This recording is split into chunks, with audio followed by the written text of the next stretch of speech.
Ya, motor listrik kan sudah ada dalam perencanaan 2025 dan itu masuk dalam anggaran 2025 ya kan. Dan realisasinya dari target 24.400 itu kita hanya bisa realisasikan 21.800-an. Setahu gue nih, program MBG itu kan harusnya fokus ke perut rakyat ya. Lah ini kenapa malah fokus ke motor listrik yang harganya itu sampai puluhan juta per unit, bayangin. Ketua BGN si Dadan bilang katanya buat mendukung operasional endasmu. Nyet, lu buta tuli ya?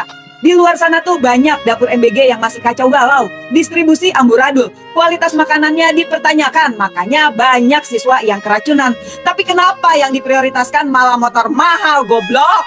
Terus ketua BGN juga bilang ngeles gitu ya, kalau harga 42 juta itu di bawah pasaran. Tetap aja 42 juta itu duit bukan daun. Dan itu duit rakyat, bukan duit nenek moyang lo. Mana yang katanya efisiensi, ternyata cuma omon-omon. Terus infonya Menteri Keuangan Purbaya itu pernah nolak usulan tersebut. Lah, udah jelas ditolak loh. Terus kenapa masih tetap dijalanin? Ini apa-apaan? Ini negara masih punya sistem gak sih?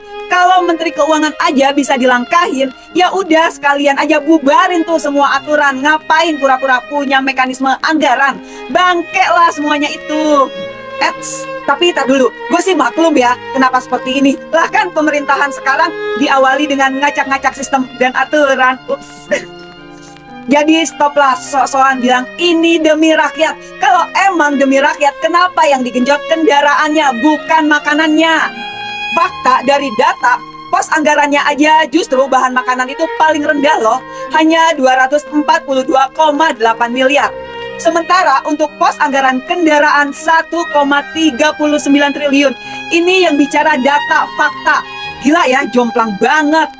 Nyet, gue kasih tahu ya, kalau sistemnya beres, tanpa motor mahal juga bisa jalan tuh program. Masalahnya bukan di kendaraan, tapi di manajemen yang berantakan amburadul, tolong. Lihat dong, di luar sana masih banyak guru honorer yang hidupnya digantung. Udah puluhan tahun ngajar tapi gaji minim, status nggak jelas. Mereka dulu lah kalian urusin. Gua jadi mau nanya serius, sebenarnya ini program untuk ngenyangin perut rakyat atau ngenyangin perut kalian pejabat negara busuk? Ya jadi kalau sekarang dibilang MBG itu maling berkedok gizi, ya jangan marah dong, karena yang bikin istilah itu lahir bukan dari netizen, tapi dari kalian yang buat kebijakan terlalu bego untuk dijelasin secara akal sehat. Paham kalian? What the fuck? Satu lagi, tapi kalau saya ceritakan yang satu lagi ini agak sensitif hari-hari ini. Tapi saya ceritain aja dah. Kan ini kan cerita kemarin gitu. Pemberian sarapan pagi untuk siswa. Kami mengerjakannya dengan cara dana makan sarapan untuk siswa itu tidak diberikan ke kontraktor. Misalnya nih, sesekolah di Jakarta, di daerah-daerah mau terima, apa yang terjadi? Tipe 3 mengadakannya. Kalau tipe 2, ada 1000 sekolah, kita umumkan 1000 sekolah, lalu perusahaan-perusahaan catering akan tender, lalu nanti mereka memberikan makanan ke sekolah-sekolah tiap pagi. Enggak, yang dikerjakan apa? Dana itu diserahkan kepada sekolah, kepada orang tua. Jadi asosiasi orang tua menyiapkan makan untuk anak-anaknya. Diberikan speknya, gizinya seperti ini, kemudian jenis makanannya ini, semuanya ada. Jadi ada petunjuknya, bukan nggak ada petunjuknya. Lalu yang masak siapa? Yang masak ibu-ibu yang paling terampil masak di antara kita. Mereka yang masak, mereka mengantarkan ke sekolah. Apa yang terjadi Ibu sekalian? Semua yang namanya masakan itu selalu jarak meja makan dengan dapur harus pendek. Benar nggak Bapak Ibu semuanya? Semakin jauh jarak antara dapur dan meja. Saya menengok sedikit atas apa yang terang terjadi. Kita sering dengar argumen bahwa semua pohon itu kan sama. Sama-sama ada daunnya dan sama-sama bisa menyerap karbon.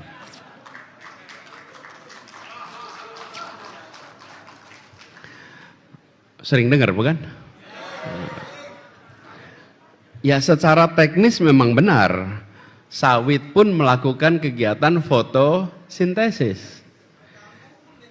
Tetapi,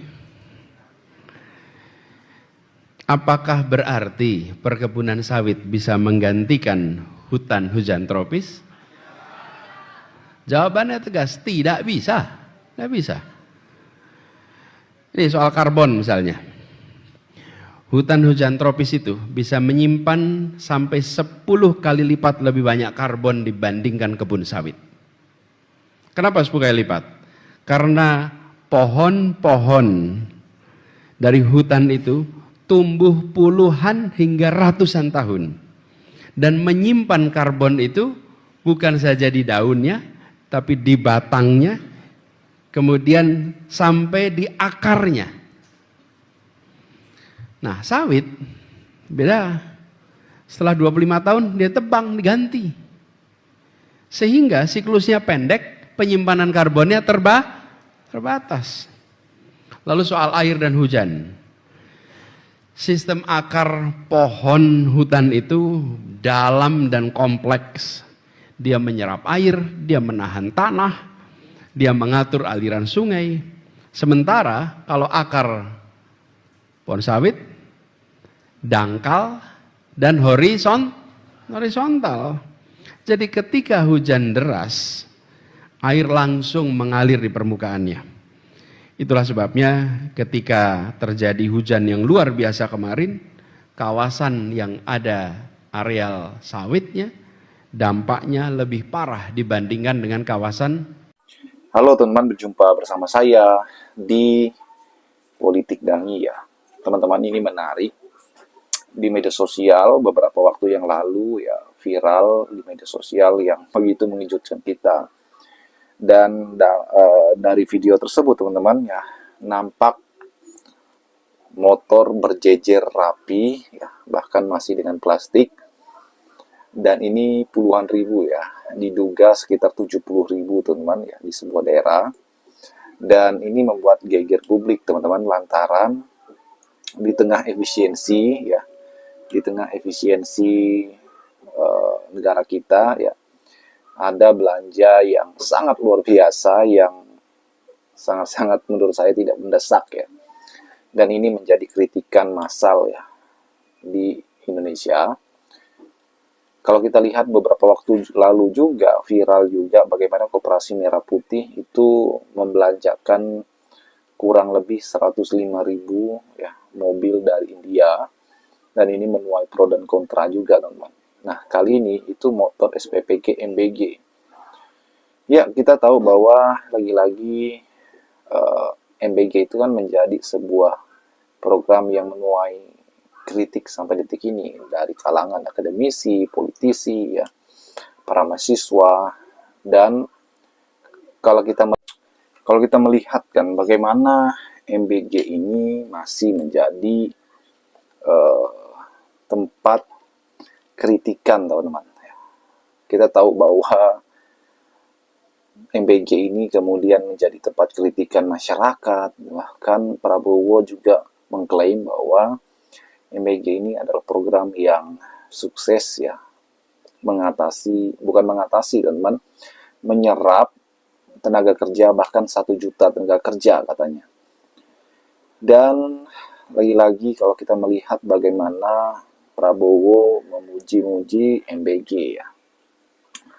Namun kalau kita melihat itu tidak sesuai dengan harapan kritik Pak Prabowo.